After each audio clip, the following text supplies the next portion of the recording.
Now we're going to give you 5 tips that will come into play fishing Somerset until the flooding rains come, that will help catch more redclaw for you. Let's jump into that right now.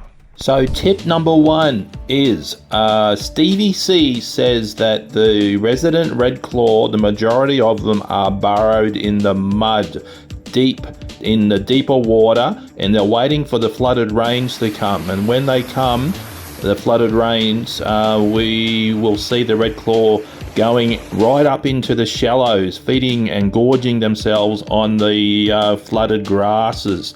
This is what they're waiting for.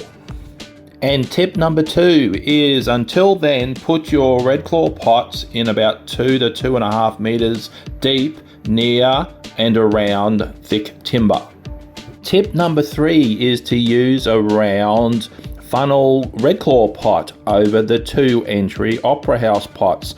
Just think about it, double the entrances, 4 compared to 2 will see you catching a lot more redclaw. There's something about a round funnel pot that catches a lot more redclaw. Now, if you want a more eco-friendly pot, well, you can use our new square 60 centimeter pyramid pots.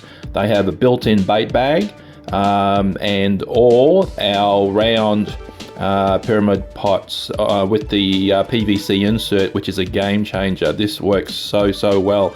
If you want a more eco-friendly, or if you're down south and you want the ultimate redclaw pot, we own the intellectual property rights to these, and our legal team will be enforcing this.